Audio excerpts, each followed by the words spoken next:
several days ago, I think, to answer the lawsuit, and haven't heard a thing.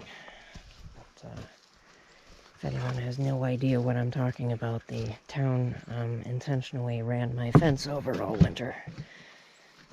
The town plow truck driver ran it over, and the town select board guys defended him.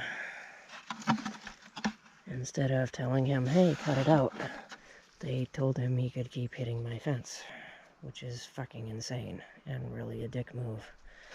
So I sued them, and yeah, we're waiting to hear back about that, but I have to do a plant and tree inventory of what I could be selling right now to customers if they hadn't obliterated my fence up there, and I could have done my soft opening this year.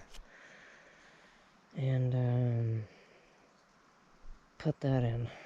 It's like, here's all the money I'm not making right now because my fence is still in tatters up there, and it's a shit show instead of someplace where I could have customers come pick up their orders. So that's fun.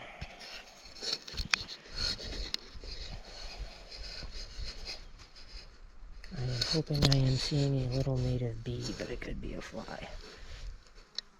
Nah, darn, it's a fly.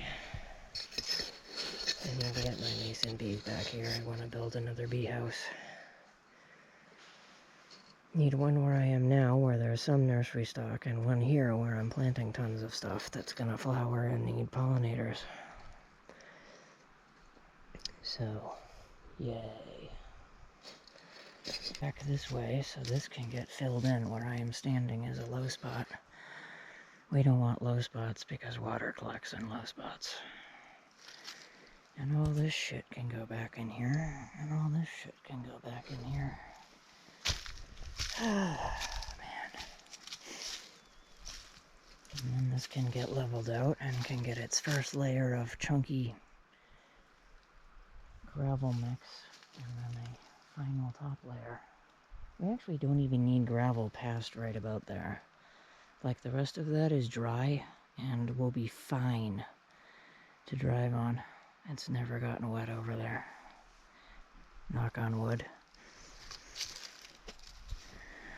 And I need to be able to get in here because my nursery stock is going off to the side. And I want this to be accessible to at least a tractor or an ATV or a UTV. So this debris pile and these rocks need to move and fuck off. And as we can see, there's a really wet area there that I'm hoping will be resolved by putting 2 more ponds over in here. Ponds everywhere. Hold it, slow it, spread it, sink it.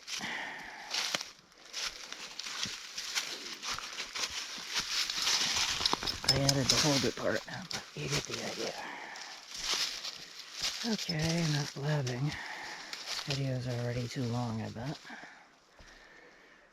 And there's my northern spy. We got a sea berry we're gonna move, and another one that didn't make it that I just tossed aside. And, yeah. I'm gonna try one more bucket on top here, and then I'm gonna go back to the other side of the property that I'm trying to get out of, because it is very, very, very, very... Well, it's definitely not that late. It's gotta be at least 4 or 5. I'm totally feeling it right now. I'm very tired. Whew. I'm very worried about this pond. Breaching that and then this. Yikes, would be a disaster. Yeah, majorly underestimated the amount of clay.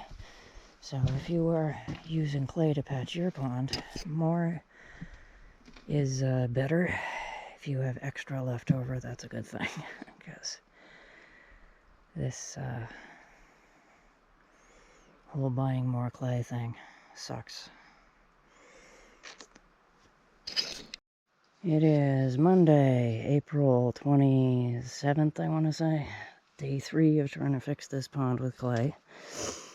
And as you can see, there was a blowout either last night or early this morning. And all of this came crashing down, and now there are expensive-ass clay particles rushing down into the forest. As you can see, I have temporarily stopped it by madly digging with a shovel and getting this over here. But it's easy to see that the problem isn't solved. There is a leak underneath the dam. And when I started this, I picked all the pebbles and rocks out and made sure that I had clay down here where I started rebuilding the dam. So I don't know where this is leaking from. But it's horrifying because it keeps turning the bottom of the dam into a mudslide, and then everything just topples and the pressure from the water behind it just pushes it, and over again it keeps failing and collapsing. So my options right now, as I am fucking panicking, because if it blows out again I don't have material to fix it. I am down to the last of my dirt over here and have been grabbing dirt from the spillway to try to stop this, but my options are to run back to the house really quick with the truck and grab some HDPE pipe, and I'm not sure what you cut that stuff with, but I would need a piece that's long enough to skip out, say, into the middle of the pond here, and another 10 feet to get to the berm, and then another maybe 10 feet to get down below the water so I can start siphoning it out, and once the water level is low enough, I can then find the leak and get in here and fix it. The other option is to just strip down to my boxer shorts and jump in here and start mashing stuff around with my feet until I find a hole. But it looks like it's a small hole, so I think I'm gonna have to go and do the HDPE pipe option.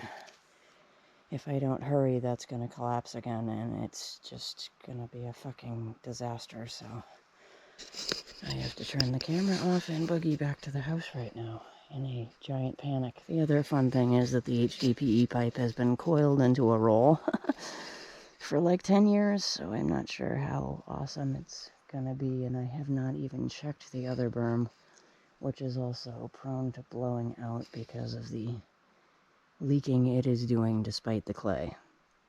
So clay did not stop this leak, and berm is still failing because of it. There's 200 more pounds of clay on the way that I ordered yesterday afternoon.